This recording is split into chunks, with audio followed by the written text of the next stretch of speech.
नमस्कार साथियों। आज हम लोग डिफिकल्टी इन स्वेलिंग डिस्फेजिया के बारे में पढ़ेंगे, यानी निगलने में कठिनाई। आखिर व्यक्ति को फूड्स या किसी प्रकार के भोजन करने में, किसी प्रकार के लिक्विड्स लेने में या किसी प्रकार के जूस लेने में आखिर निगलने में कठिनाई क्यों होती है? ये बहुत ही समस्या गंभीर है। तो आज इसके बारे में हम लोग जानेंगे कि निगलने में कठिनाई क्यों होती है, आखिर इसका कारण क्या है, साइड सिम्टम्स क्या है और इसका मेडिसिन ट्रीटमेंट क्या रहने वाला है। तो आप लोग वीडियो को लास्ट तक बन रहे। मैं इस चैनल पर हेल्थ रिलेटेड टॉपिक से, हेल्थ केयर गाइड से, मेडिसिन से, हॉस्पिटल इक्विपमेंट्स, इस सारी प्रकार की चीज़ मैं लेके आते रहता हूँ ताकि मेडिकल विद्यार्थियों का बहुत ही ज़्यादा बेनिफिट्स हो। और मैं बेहतर से बेहतर ज़्यादा समझाने का प्रयास करता हूँ, उसे विस्तार से खंडित करके, ताकि आप सभी को अच्छे समझ में आ सके। तो चलिए शुरू करते हैं। चैनल को सब्सक्राइब जरूर कर देंगे ऐसे वीडियो के लिए। आखिर निगलने में कठिनाई क्यों होती है, ये बहुत ही इंपॉर्टेंट टॉपिक्स है। फूड और लिक्विड को निकलने में कठिनाई होना डिफिकल्टी इन स्वेलिंग कहलाता है, यानी डिस्फेजिया कहलाता है। ठीक है। निगलने, आम भाषा में बात की जाए तो फूड्स को या लिक्विड्स को निगलने में कठिनाई होना या किसी प्रकार के भोजन को निगलने में कठिनाई होना डिफिकल्टी इन स्वेलिंग डिस्फेजिया कहलाता है। ओके। इसका कारण क्या है? इसका कारण क्या है? फेरेंजाइटिस यानी ग्रसनी शोथ। ओके। टॉन्सिलाइटिस यानी गलसुओं में सूजन। ओके। एसोफेगल नैरोइंग यानी भोजन नली का संकरा होना। ठीक है। एसोफेगल ब्लॉकेज, भोजन नली में रुकावट होना। एसोफेगल जो ब्लॉकेज हो जाएगा या नैरोइंग हो जाएगा तो ये भोजन को है निकलने में कठिनाई हो सकती है। ओके। एस्पस्म यानी ऐठन। लेरिंगोट्रेकिया ब्रोंकाइटिस यानी श्वसनी शोथ। प्रोसाइटिस यानी छिद्रलता। ओके। अब इसका टाइप्स क्या होते हैं? डिफिकल्टी इन स्वेलिंग डिस्फेजिया का टाइप्स क्या होते हैं, ये बहुत इंपॉर्टेंट है टाइप जाना। Oral dysphagia, inflammation of tonsil यानी टॉन्सिल में सूजन हो जाना। आखिर ये टॉन्सिल होता क्या है? टॉन्सिल गले के पिछले हिस्से में स्थित दो छोटे मांसल बादाम के आकार के लिम्फोइड ऊतक के पैड होते हैं। क्या होते हैं? लिम्फोइड ऊतक के पैड होते हैं। ये प्रतीक्षा प्रणाली क्या है? प्रणाली में शरीर की रक्षा करने की भूमिका निभाते हैं। क्या है? भूमिका को, पंक्ति को कार्य करने के रूप में ये निभाते हैं। और ये नाक और मुंह के माध्यम से प्रवेश करने वाली जो बैक्टीरिया होती है, वायरस होती है, उनको रोकने का काम करती है। ठीक है। अब आगे हम लोग जानेंगे रोकने का काम करती है। इन्फ्लामेशन ऑफ एस्टोमैक, एस्टोमैक में इन्फेक्शन बन जाना, यानी पेट में जो है संक्रमण बन जाना। किसी प्रकार के फूड से लेते हैं या किसी प्रकार की कोई अशुद्ध भोजन करते हैं तो इसकी वजह से भी पेट में संक्रमण बन जाती है। पैरालिसिस ऑफ सॉफ्ट प्लेट यानी नरम तालु का पक्षघात हो जाना। ठीक है। बेल्स पाल्सी रोग यानी facial paralysis cause by Bell's palsy. Bell's palsy में एक तरफ का जो फेस होता है वो क्या होता है? पैरालिसिस होता है, यानी टेढ़ा मेढ़ा हो जाता है। ठीक है ना? टेढ़ा टेढ़ा टेढ़ा मेढ़ा हो जाता है। ठीक है ना? एक साइड का। ओके। उसके बाद में फेरेंजियल डिस्फेजिया। ठीक है। रेट्रो, इसके अंदर ये आता है। ठीक है ना? इसके अंदर ये आता है retropharyngeal abscess. Okay. Oesophageal dysphagia, oesophageal atresia. अब इसका साइन सिम्टम्स क्या होने वाला है? इसका साइन सिम्टम्स यानी संकेत और लक्षण क्या होता है, ये भी बहुत इंपॉर्टेंट होता है। एक्सेसिव सिलिबा और डोरलिंग यानी लार की अधिकता। अगर लार की अधिकता हो जाए, अगर किसी व्यक्ति को ज्यादा लार आता है तो ये डिफिकल्टी इन स्वेलिंग डिस्फेजिया का साइन सिम्टम्स हो सकती है। डिफिकल्टी इन च्यूइंग यानी चबाने में कठिनाई। जब मुंह के अंदर फोड़े जैसे हो जाएंगे या निकालने में कठिनाई होगी तो आपको चबाने में तो कठिनाई अवश्य नहीं होगी, क्योंकि जब किसी चीज़ को निगलना है, किसी चीज़ को चबा कर आप निगलेंगे तो उसमें कठिनाई देखने को आपको मिलेगी। Causing and vomiting of foods, यानी खांसी तथा उल्टी का ये साइन सिम्टम्स है। कॉजिंग ड्यूरिंग और आफ्टर स्वेलिंग, यानी निगलते वक्त या उसके बाद खांसी आना। ठीक है, इसका अब ट्रीटमेंट हम लोग जानेंगे। किसी भी रोग, किसी भी डिसीज का ट्रीटमेंट से बहुत ही इम्पोर्टेंट होता है, उसके बारे में भी जानना बहुत ज़रूरी होता है। तो आप लोग वीडियो के लास्ट तक जरूर बने रहें। जो अभी तक चैनल को सब्सक्राइब नहीं किए हैं, जरूर चैनल को सब्सक्राइब कर देंगे, नोटिफिकेशन को ऑन कर देंगे, ताकि ऐसा वीडियो आपसे मिस कभी ना हो। ठीक है, ट्रीटमेंट, अगर इसका ट्रीटमेंट की जाए तो गर्म पानी में 2-3 क्रिस्टल ऑफ पोटेशियम पर मैग्नेट ऐड करके तथा साथ में पोविडिन आयोडीन मिलाकर आप गार्लिंग गराई मतलब गार्लिंग कराई जा सकती है। मतलब गार्लिंग मतलब कि गरारे। ठीक है, गरारे गरारे आप करा सकते हैं। गार्लिंग मतलब गरारे ही होता है।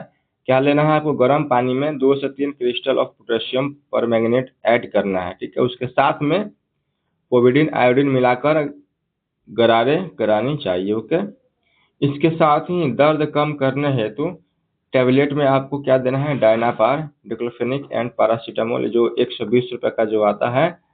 आपको हो सकता है कि जान पहचान हो या किसी मेडिसिन शॉप पे आपको डिस्काउंट में मिल जाए, लेकिन मैं इसका समथिंग जो अराउंड का जो प्राइस है मैं बताया हूँ।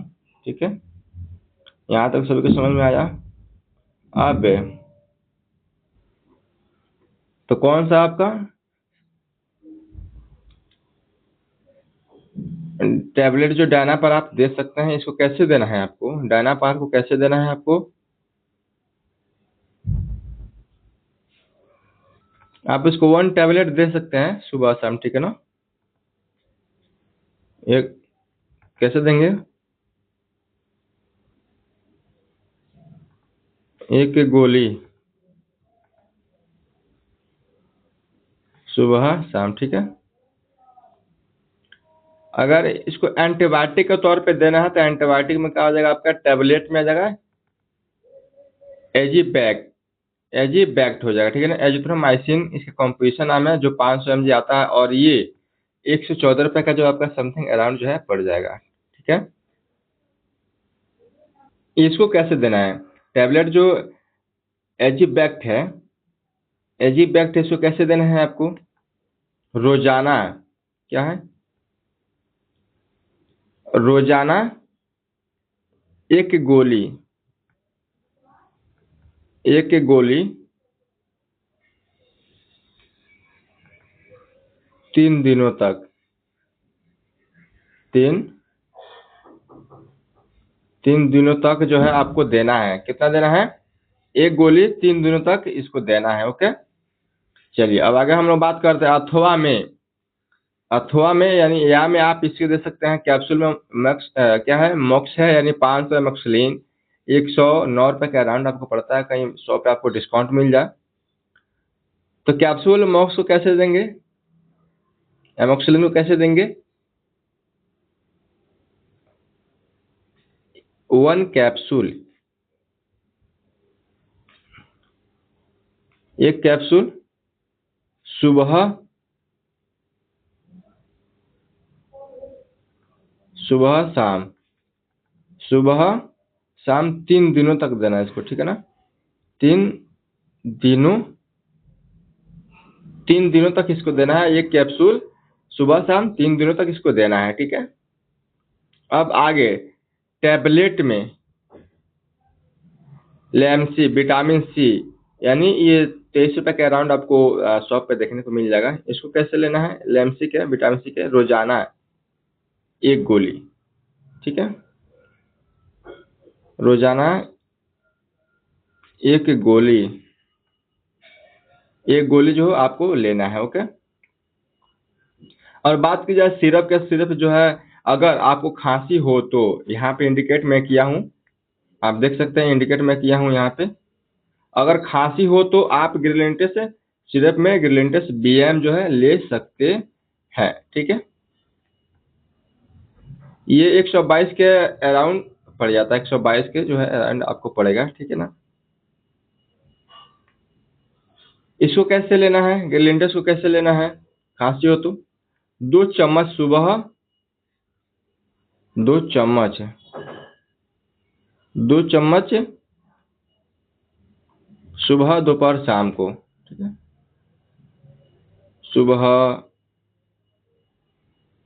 दोपहर शाम को आप इसे ले सकते हैं, 2 चम्मच, ओके। अगर एसिडिटी तथा पेनफुल डिस्फेजिया हो तो कौन सा टेबलेट लेना है, भला सॉरी कौन सा सिरप लेना है? अगर एसिडिटी भी हो और पेनफुल डिस्फेजिया हो तो कौन सा सिरप आप लेंगे? सिरप में रीड लेंगे, ठीक है ना। एनेस्थेटिक एंटासिड ये जेल होता है जो आपको कितने रुपए पड़ जाएंगे? 67 के अराउंड आपको देखने को ही मिलता है, ठीक है। इसको आपको कैसे लेना है, रीड सिरप को कैसे आपको लेना है? इसको भी क्या करना है, 2 चम्मच, 2 चम्मच सुबह दोपहर, सुबह दोपहर शाम को, ठीक है।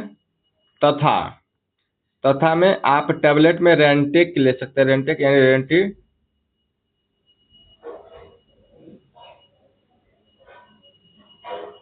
रेनिटीडाइन है, ठीक है ना, रेंटिडीडाइन।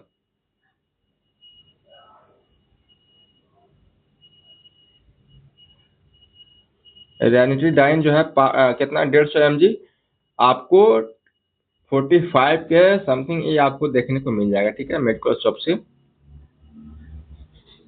रेंटेक जो टैबलेट है आपको कैसे लेना है? रेंटेक टैबलेट जो है कैसे आपको लेना है? ये 150 mg का जो है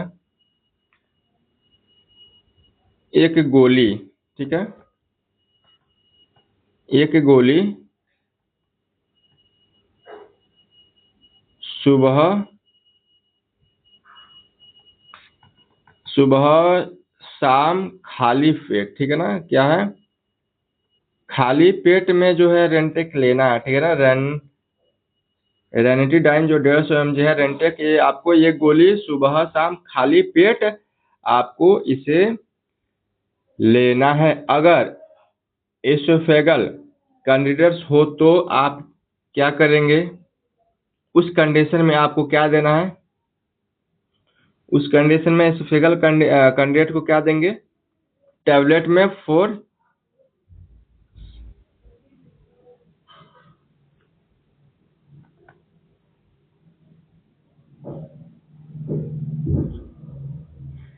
एसोफेगल कैंडिडेट अगर हो तो उसको कौन सा मेडिसिन प्रिस्क्राइब करेंगे?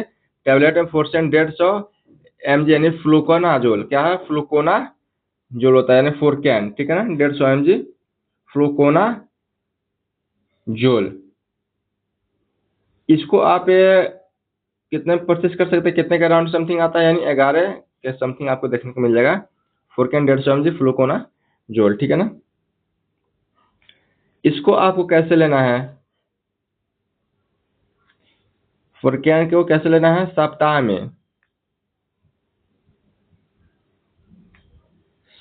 में एक बार एक गोली, ये गोली जा दी जा सकती है, ठीक है ना।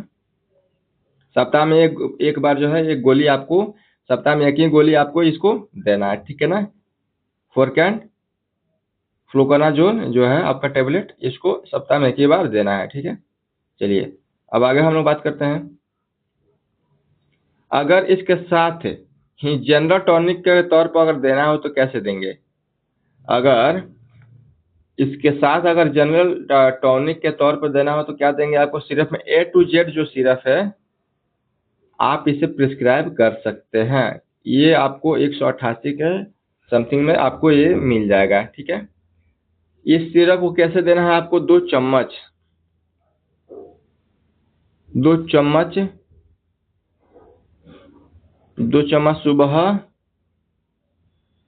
शाम देना है, ठीक है ना, देना है सुबह शाम जो है 2 चम्मच आप इसे ले सकते हैं, ठीक है। अब जो है ये मैं आपको बताया हूँ मेडिसिन से कॉज एंड सिम्टम्स, ये मेडिकल या किसी पेशेंट को समझने के लिए बहुत ही बेहतर है। मैं इस वीडियो में जितने मैं मेडिसिन बताया हूँ ये सिर्फ मेडिकल पर्पस के लिए है। अगर कोई भी कैंडिडेट इस मेडिसिन को लेता है तो सबसे पहले डॉक्टर से कंसल्टेशन करें, डॉक्टर से जाकर परामर्श लें, उसके बाद में मेडिसिन लें। मैं यहाँ पे बता दिया हूँ कॉटन में, वीडियो में दिखाई और बताई गई दवाई जो है डॉक्टर की सलाह से लें, डॉक्टर के सलाह से लें, बिना डॉक्टर के सलाह से नहीं लेना है। ओके, ये वीडियो मेडिकल उद्देश्य के लिए जारी किया गया है, बाकी इसे को कोई कॉपीराइट नहीं कर सकते, यहाँ में निर्देश दिया गया है। आप मुझे फेसबुक पे, यूट्यूब पे फॉलो कर सकते हैं। तो आज हम लोग डिफिकल्टी इन स्वेलिंग डिस्फेजिया के बारे में जाने, यानी निगलने में कठिनाई क्या होती है। बहुत ही इंपॉर्टेंट टॉपिक है ये। और निगलने में बहुत सारे पेशेंट को कठिनाई भी होती है, क्योंकि अंदर कुछ प्रकार के फोड़े पड़ जाना है या किसी प्रकार की धब्बे बन जाना है, ये तो निगलने में कठिनाई होती है फूड पाइप में। तो आज हम लोग ये बेहतर टॉपिक्स पढ़े हुए हैं मेडिसिन के साथ। तो आज वीडियो पे हम लोग समाप्त करते हैं, अगले टॉपिक में और भी बेहतर मेडिसिन के साथ आप सभी के साथ मिलता हूँ। आज की क्लास में यहीं तक। जय हिंद, जय भारत।